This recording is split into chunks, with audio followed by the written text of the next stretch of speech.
Hey, First Baptist, I'm back. It's been a couple weeks since I've been with you, but wanted to circle back around for a check-in. Really sobered, saddened by the loss of Bob Brooker this last Sunday night. What a brother! So grateful for him, and just the chance to get to know him.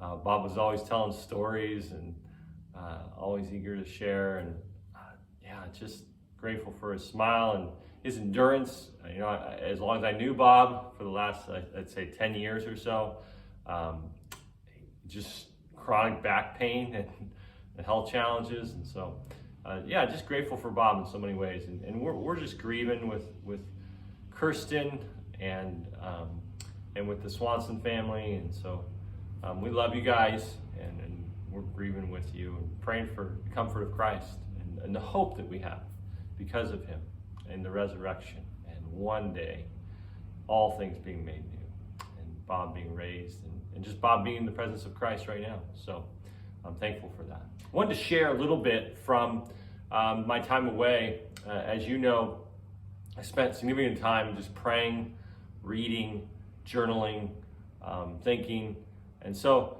I just thought I'd share one thing that kind of came out of that that I thought might be helpful for you.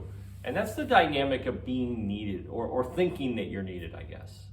I see this in my own heart as I think about life and ministry, and I think it applies to a lot of us. But it's this dynamic that we want to be needed by other people. It makes us feel significant. And so whether it's your kids or the people at work or in your church, you want to be needed, to be indispensable. And then you end up creating situations where you, in some sense, are needed, where somebody is so dependent on you, they need you in whatever situation or circumstance or context you're in. But the result of then needing you is that you end up in a kind of pressure that you're absolutely needed. And in this, don't hear what I'm not saying, but I'm not saying that we don't have a role. And I'm not saying that we're called to be, we can just be lazy and it doesn't matter, or, whatever. You get the idea that we can just be passive and sit on the sidelines. That's not what I'm saying. I think you know that that's not what I believe. But when we want to be needed, again, this distinction between being helpful and being absolutely needed, indispensable. And when we make ourselves needed, indispensable, and put that pressure to be needed, indispensable, it creates kind of a vicious cycle that I don't think is healthy. None of us are indispensable. None of us are absolutely needed, right? And I think death confirms that, right? Like, we all are going to die, and guess what? The world is going to keep spinning. God is still on the throne, and Jesus is going to keep building his church. We're not indispensable. I need to know that.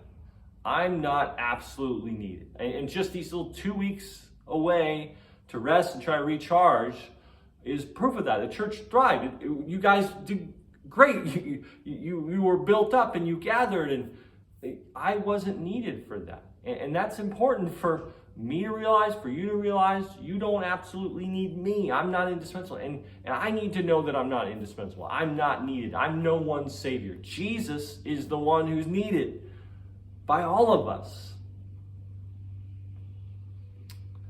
He's the indispensable one. And so what that does is it frees us some, right? I don't have that pressure of being needed. I don't need to be needed. I can just rest in being God's child, and I can embrace the privilege of being his fellow worker, an instrument in his hands. So I don't have to be needed. I'm okay if I'm not indispensable, and I don't have to live under that pressure of being absolutely needed and indispensable. I can live in the freedom of being God's child and being his instrument in what he's doing as the one who is needed and who is indispensable. So again, just a short thought, but I'd encourage you to think about, how does that apply to your life, to maybe parenting, or to your job, or to friendships you have, or to a role you have in the church? And how does that transform things when you realize there's a difference between being a part of something and being an instrument in God's hands and being helpful and being needed, indispensable. So give that some thought. Maybe we can talk more, but love you guys, and thanks. Have a great day.